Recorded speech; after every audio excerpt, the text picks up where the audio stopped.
Thank you so much for the nice introduction, Professor Chen, and thank you also for inviting me, a late invitation, but thank you very much. I really appreciated this conference.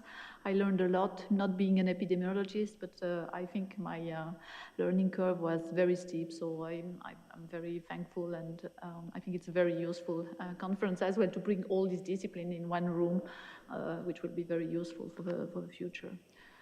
If I can have, yes, thank you. So what I'm going to talk about, and I think Karisha's talk might have been the best to conclude this session. So my thing is taking us back to nitty-gritty things, but that have an importance. So what I'm going to look at is of forecasting. So it's a bit an extrapolation exercise that we did, looking at what would be the impact of COVID-19 on human capital, on the of adults in the future to 2050. And this I did with several researchers who were or are still at the International Institute for Applied Systems Analysis or at the Wittgenstein Center, where we are all located in Indiana.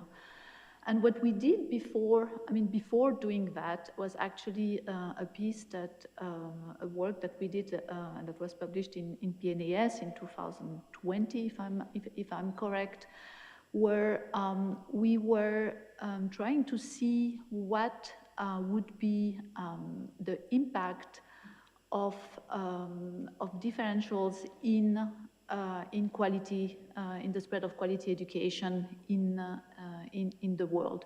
And what we know is that in the global south, actually there is quite an increase in educational attainment, education enrollment, but sometimes at the expense of quality, because there's not school infrastructure, there is no the teachers are not there, and so on and so on. So we looked at that, and we developed this indicator, which is called SLAMIS, which is skilled in literacy,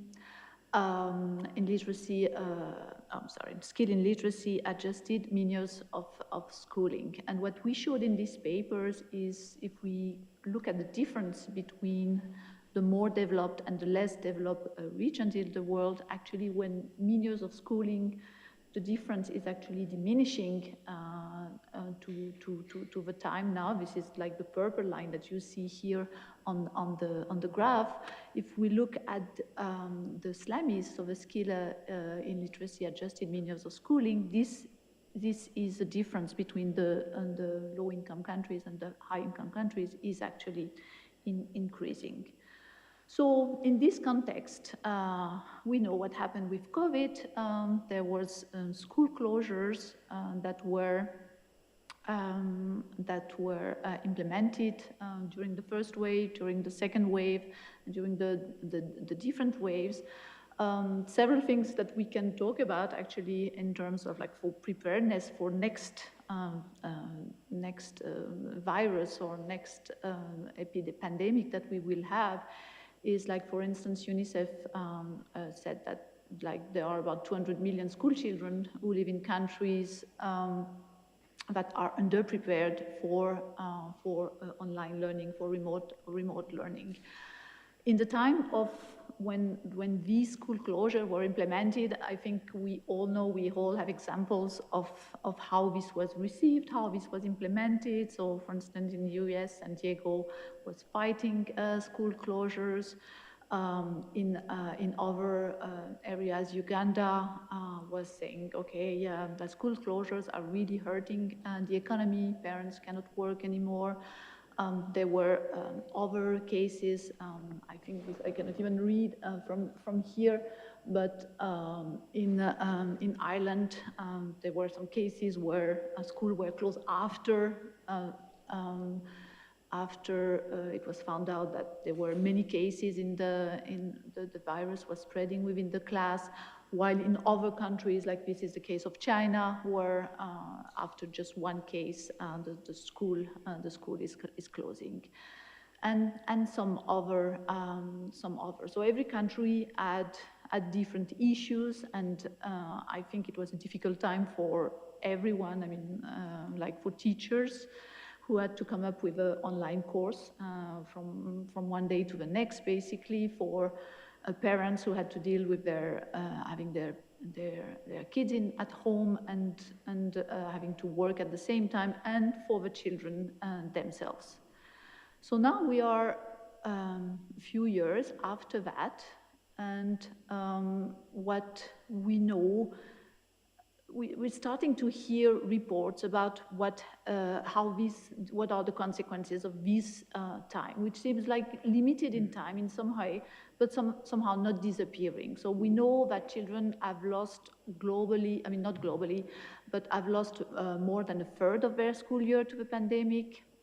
We've seen many reports, for instance, in the UK, showing that there's been a decline in achievement in mathematics, in reading skills, also quite a lot of absenteeism, even after COVID, and this has also implication in terms of mental health. And I'm not going to talk about the mental health, which is an issue in itself. But one important aspect is that while the COVID-19 pandemic may be a thing of the past, its impact in school is not, and this is still happening. So what we've been doing in this study that we did is wanted to project skills in literacy adjusted mean years of schooling, so this indicator that I was talking about, until 2050. And to look to, while also implementing the school laws that have been in place. So, and what are the implications for adult skills? These indicators I've talked about already. So it's this SLAMIS indicator. So it has both, it's a quite simple indicator. It has both the quantity of schooling, which is measured by mean years of schooling, and it has the quality of education, which is measured by skill adjustment factors based on on measurement of adult competencies that is done through several surveys. You may know PIAC is one of them that is conducted by the OECD, and there are others. So that in the end you can have, like, for instance, this age pyramid of a population where you would have different levels of education, and in that case you could see like who's with the education level would be below the OECD average or above the OECD average. So information on top. And what we project there, so we project mean years of schooling, and in my institution, we are doing global population projection that take into consideration levels of education. So this is something that we do. We are especially concerned with the future climate. So we have different scenarios that follow these shared socioeconomic pathways, which I'm not sure, I don't know if you're aware of, but have been used by the IPCC, for instance, and where we try to project the adaptive capacity of society and towards to different challenges, socioeconomic challenges. So we have different scenarios. We have, and here I'm going to show just about 3 scenarios. We have a scenario of medium road where fertility, mortality, and migration are medium, and also education development. We have a SSP1 scenario, which is the sustainability road. So we take the green road, and we have low fertility, low mortality, medium migration, and very high education, so that all countries achieve the sustainable development goals in education by 2030, which is, as we know, impossible in many countries in the global south. And we have SSP3, which is the contrary, where we stall the educational development. And then we have some, we assume some projections, some forecasting for the skill adjustment factor, so this quality of education. We take the age patterns from the research that we did before with the SLAMIS, and we look at the trends, how the trends in quality has been changing using some PISA survey, so in the school cohort, this cohort of children who are in school, and project this into the future, imagine the United States. And we also look at the learning loss that are due to COVID, and this was not done by us, but by a study by some World Bank researcher in Azevedo and all. And these are school years of school loss, schooling loss that Azevedo et al. Forecasted, which you can see depending on different scenario, whether from very optimistic to quite very pessimistic.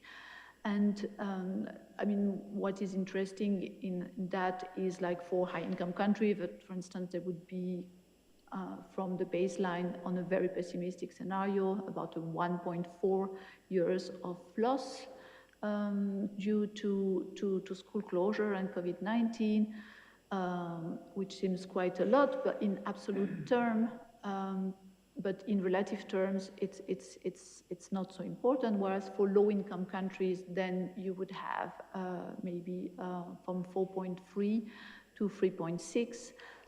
So just 0.7, but when mean years of schooling are very low, this is quite dramatic. So the school closures, what were they? I mean, in our samples now we have like some 45 countries, I believe, and you can see here from this graph that the school closures varied quite importantly. We had some countries where it was just, I mean, just is a bit understatement, but just a few months. Whereas for some countries that are in the top level, especially in Latin America and Central America, and also Turkey, where it was more of 40 weeks and sometimes more than a year. So what are the results about this? So to show the result, we focus here, and I know that you don't see anything. I should have thought about this before. We focus on the learning loss of the pupils who were in school, so who were like 15, 19 at the time of COVID, and we project them to be 45, 49 years old in 2050, and we look at these different scenarios of education and population development. And so we have like the start, what is at the extreme right in most of for most of the countries is the scenario without school closures. So in that case, this is like mean years of schooling are quite high, and then we have a scenario with this same scenario with school closures. So what indeed happened, and then scenarios where we increase education and scenarios where we stalled education. And what we see is that in those countries where school closures were quite long, there, in terms of mean years of schooling of this age group in 2050 is very much affected. So it's the case of Ecuador, Mexico, Peru, South Korea is also as well, and Turkey. For other countries where the school closures were quite short, like France or Singapore, for instance, this is way lower. What we also see is that somehow with education increase, or with a scenario where we increase educational attainment, this is able to partially compensate for the loss in school closure, because pupils would be able to move to the next level of education and probably have more chance to regain the education. But of course, then in case of stalled development, this would also worsen the level of education of the population. We can see this from a different perspective if we look by birth cohorts. And so it's just taking an example of a few countries here. that are there, and looking at these cohorts in 2050 of the same age group, and you can see that the same countries that I was talking about, Mexico, Turkey, Ecuador, Poland, is also in that. And whereas this difference in the dots don't seem, maybe not seem important, but if you go back in fact, it means that these, it's a loss of 10, 15 years of schooling that are attributable to this. So it's quite important. A different perspective on that, this is comparing countries by country. So on the left-hand side, you have US versus Mexico, and this is different age groups. So on the x-axis, it goes from 15 to the right to the age of 45, I think, to the left. And the other one is comparing Greece and Turkey. And for instance, here you can see very well, first of all, you can see this age group that has been impacted by the school closures. You can see also that different education scenario in the case of Turkey are able, for instance, to take over many years of schooling of Greece, because the speed of increase in educational attainment and in quality education is higher than what it is in Greece, whereas if you look at US versus Mexico, this is actually not the case, and Mexico is not catching up with the US in the youngest age group. So these are my conclusions. So skill gap between countries may widen or shrink depending on their demographic and education development. School closures during COVID-19 have effects on adult skills that are in some countries equal to the skills gained in the few decades. So there's a possible loss of 10, 15 years, as we've seen. The skills gap between developed and developing countries may increase even more if no remedies will be implemented against learning loss, against, and with no policies implemented to increase quality of education. And another, something maybe that we need to reflect upon in this forum is, with hindsight, what should have we done in this case of school closures? So I think from the perspective of human capital, of course, it's clear that school closure is not a good thing, because like children suffered and they lost. But then from epidemiological perspective, then that's a different story, because we know that kids are a spreader of viruses. I don't think they would like to be called like that, but this is quite an issue, how we should deal with that. We've done some study. I was at the European Commission Joint Research Center for 2 years during the COVID time, actually, and we looked at the social networks, for instance, of Italians, and why was the virus spreading so fast in Italy. And actually, in comparison to other countries, it shows like the social networks in Italian families and the meeting of Italian families make it also an important factor in the spread of the virus.